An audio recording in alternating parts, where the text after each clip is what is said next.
ಅತ್ಯಂತ ಹಿರಿಯ ಮುತ್ಸದಿ ರಾಜಕಾರಣಿಗಳು ನಮ್ಮ ರಾಜ್ಯದಲ್ಲಿ, ಕಾಂಗ್ರೆಸ್ ಪಕ್ಷದ ಹಿರಿಯ ನಾಯಕರು.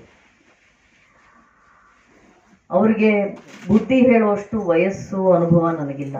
ಆದರೆ ಅವರ ಮಾತಿಗೆ ವಿರೋಧವನ್ನ ವ್ಯಕ್ತಪಡಿಸೋದು ನನ್ನ ಧರ್ಮ ಅಂತ ನಾನು ಅಂದ್ಕೋತೀನಿ. ಇವತ್ತು ಅವರು ಒಂದು ಸಭೆಯಲ್ಲಿ ಮಾತನಾಡ್ತಾ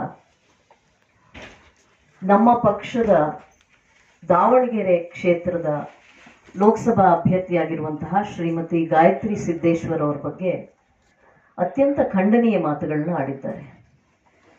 ನಾನು ಅವ್ರು ಹೇಳಿದ್ದನ್ನ ಮತ್ತೆ ಹೇಳಿ ಅದಕ್ಕೆ ಕ್ರೆಡಿಬಿಲಿಟಿ ಕೊಡೋದಿಲ್ಲ. ಆದರೆ ಅವರು ಮಾತನಾಡಿರುವಂತಹ ರೀತಿ ಮತ್ತು ಮಾತನಾಡಿರುವಂತಹ ವಿಚಾರ, ಅದರ ಬಗ್ಗೆ ನಮಗೆ ಬಹಳ ವಿರೋಧ ಇದೆ.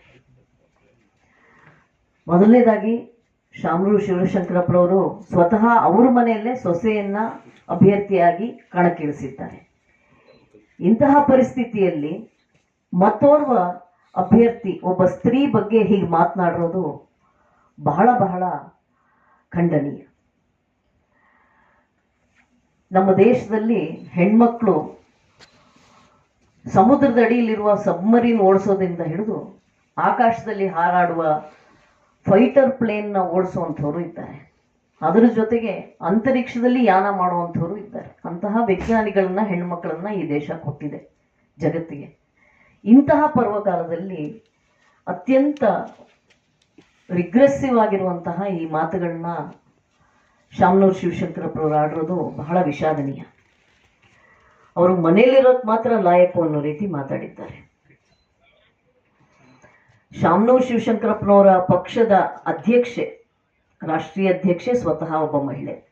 ಹಿಂದೆ ಅವರ ಪಕ್ಷದ ಒಬ್ಬಾಕೆ ಈ ರಾಷ್ಟ್ರದ ಪ್ರಧಾನಿಯಾಗಿದ್ದರು. ಇದೀಗ ಅತ್ಯಂತ ಸಕ್ರಿಯವಾಗಿ ಪ್ರಿಯಾಂಕಾ ವಡ್ರಾ ಅವರು ಕೆಲಸ ಮಾಡ್ತಾ ಇದ್ದಾರೆ, ಸೋನಿಯಾ ಗಾಂಧಿ ಅವರು ಕೆಲಸ ಮಾಡ್ತಾ ಇದ್ದಾರೆ. ಹೀಗಿರುವಾಗ ಮತ್ತೋರ್ವ ಪಕ್ಷದ ಒಬ್ಬ ಅಭ್ಯರ್ಥಿಯ, ಒಬ್ಬ ಸ್ತ್ರೀಯ ಬಗ್ಗೆ ಹೀಗೆ ಅವರು ಮಾತನಾಡೋದು, ಹಗುರವಾಗಿ ಮಾತನಾಡೋದು ಬಹಳ ಖಂಡನೀಯ. ಗಾಯತ್ರಿ ಸಿದ್ದೇಶ್ವರ್ ಅವರು ಒಂದು ಮಾತನ್ನ ಆಡಿದ್ರು. ಇತ್ತೀಚೆಗೆ ನಾನು ಅವರೊಟ್ಟಿಗೆ ಪ್ರವಾಸ ಮಾಡಿದಾಗ, ನಾನು ಇದುವರೆಗೆ ನನ್ನ ಮನೆಯ ಆಡಳಿತವನ್ನ, ಮನೆಯ ನಿರ್ವಹಣೆಯನ್ನ ನಾನು ಮಾಡ್ತಾ ಇದ್ದೆ. ಇನ್ನು ಮುಂದೆ ಕ್ಷೇತ್ರದ ನಿರ್ವಹಣೆಯನ್ನ, ಕ್ಷೇತ್ರದ ಜನರೆಲ್ಲರೂ ನನ್ನ ಕುಟುಂಬಸ್ಥರು ಅನ್ನುವ ರೀತಿಯಲ್ಲಿ ನಿರ್ವಹಣೆಯನ್ನ ಮಾಡ್ತೀನಿ ಅಂತ ಅವ್ರು ಹೇಳಿದ್ರು.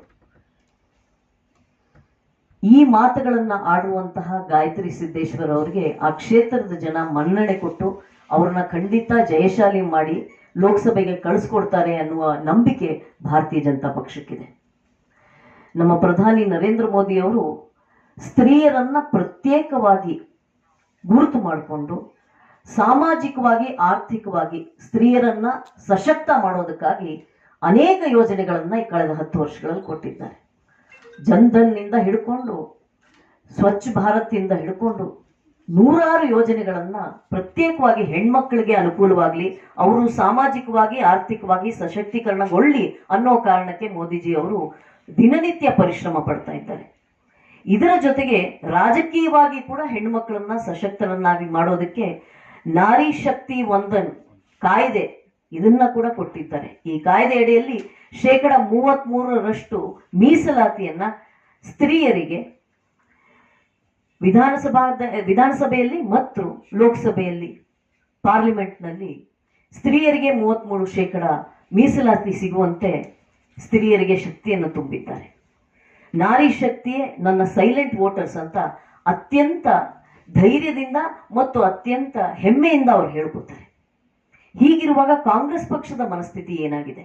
ಮೊನ್ನೆ ಅಷ್ಟೇ ಅವರ ಪಕ್ಷದ IT ಸೆಲ್ನ ಮುಖ್ಯಸ್ಥೆ ಸುಪ್ರಿಯಾ ಶ್ರೀನಾಥೆ ಅನ್ನುವ ಆಕೆ, ನಮ್ಮ ಪಕ್ಷದ ಮತ್ತೋರ್ವ ಅಭ್ಯರ್ಥಿ, ಆಕೆ ಅಭಿನೇತ್ರಿ ಕೂಡ ಆಗಿರ್ತಾರೆ, ಕಂಗನಾ ರನಾವತ್ ಅವ್ರ ಬಗ್ಗೆ ಅತ್ಯಂತ ಕೀಳು ಭಾಷೆಯಲ್ಲಿ, ಕೀಳು ಮಟ್ಟದ ಭಾಷೆಯಲ್ಲಿ ಅವರ ಫೇಸ್ಬುಕ್ ಮತ್ತೆ ಇನ್ಸ್ಟಾಗ್ರಾಮ್ನಲ್ಲಿ ಪೋಸ್ಟ್ ಅನ್ನು ಮಾಡಿರ್ತಾರೆ. ದೇಶಾದ್ಯಂತ ವ್ಯಾಪಕವಾಗಿ ವಿರೋಧ ವ್ಯಕ್ತ ಆದ ತಕ್ಷಣ ಅದು ನಾನು ಮಾಡಿಲ್ಲ ಅಂತ ತಪ್ಪಿಸ್ಕೊಳ್ಳೋ ಪ್ರಯತ್ನವನ್ನು ಮಾಡ್ತಾರೆ. ಒಟ್ಟು ಇದು ಕಾಂಗ್ರೆಸ್ ಪಕ್ಷದ ಸ್ತ್ರೀ ವಿರೋಧಿ ಮನಸ್ಥಿತಿಯನ್ನ ಪದೇ ಪದೇ ಇದು ಘೋಷಿಸಿ ಅಭಿವ್ಯಕ್ತಗೊಳಿಸುತ್ತೆ ಅಂತ ನನಗನ್ಸುತ್ತೆ. ಲಡ್ಕಿ ಹೂ ಲಡ್ಸಕ್ತಿ ಹೂ ಅಂತ ಪ್ರಿಯಾಂಕಾ ವಡ್ರಾ ಅವರು ಉತ್ತರ ಪ್ರದೇಶ ತುಂಬಾ ಹೇಳ್ಕೊಂಡು ಓಡಾಡಿದ್ರು. ಆದ್ರೆ ಅವರ ಮನಸ್ಥಿತಿ ಹಾಗಿಲ್ಲ. ಅದೇ ಕಾರಣಕ್ಕೂ ಏನೋ ಸುಪ್ರಿಯಾ ಶ್ರೀನಾಥೆ ಅವರು ಅತ್ಯಂತ ಕೀಳು ಮಟ್ಟದ ಭಾಷೆಯಲ್ಲಿ ಕಂಗನಾ ರನೌತ್ ಬಗ್ಗೆ ಮೊನ್ನೆ ಅವರು ಪೋಸ್ಟ್ ಮಾಡಿದ್ದಾರೆ. ಇವತ್ತು ನಮ್ಮದೇ ರಾಜ್ಯದ ಅತ್ಯಂತ ಮುತ್ಸದಿ ರಾಜಕಾರಣಿಯಾಗಿರುವಂತಹ ಶಾಮನೂರ್ ಶಿವಶಂಕರಪ್ಪನವರು ನಮ್ಮ ಪಕ್ಷದ ಅಭ್ಯರ್ಥಿ ಶ್ರೀಮತಿ ಗಾಯತ್ರಿ ಸಿದ್ದೇಶ್ವರ್ ಅವ್ರ ಬಗ್ಗೆ ಅವ್ರ ಮನೆಯಲ್ಲಿರಕ್ ಮಾತ್ರ ಲಾಯಕು ಅನ್ನುವಂತಹ ಹಗುರವಾದ ಪದಗಳಲ್ಲಿ ಮಾತನಾಡಿದ್ದಾರೆ. ಇಂತಹ ಕಾಂಗ್ರೆಸ್ ಪಕ್ಷದ ನಾರಿ ವಿರೋಧ ಮನಸ್ಥಿತಿ ಏನಿದೆ, ಈ ಮನಸ್ಥಿತಿಗೆ ಜನನೇ ತಕ್ಕ ಪಾಠವನ್ನ ಬರುವ ದಿನಗಳಲ್ಲಿ ಕಲಿಸಲಿದ್ದಾರೆ ಅನ್ನೋದು ನಮಗೆ ಸ್ಪಷ್ಟವಾಗಿದೆ.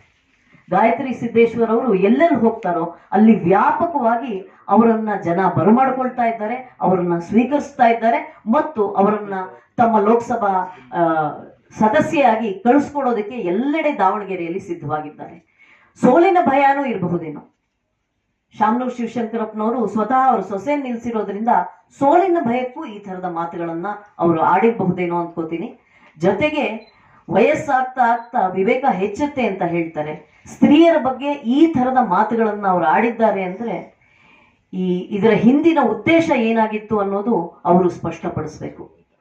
ನಾವು ಕೇಳೋದಿಷ್ಟೇ ಕಾಂಗ್ರೆಸ್ ಪಕ್ಷದಿಂದ, ಒಟ್ಟು ನಿಮ್ಮ ನಾರಿ ವಿರೋಧಿ ಧೋರಣೆಗೆ ನಮ್ಮ ಖಂಡನೆ ಇದೆ ಮತ್ತು ನೀವು ಒಂದು ಪಕ್ಷವಾಗಿ ಗಾಯತ್ರಿ ಸಿದ್ದೇಶ್ವರ್ ಅವರ ಹತ್ರ ಕ್ಷಮೆಯನ್ನ ಯಾಚನೆ ಮಾಡಬೇಕು. ಇದು ನಮ್ಮ ಕೋರಿಕೆ.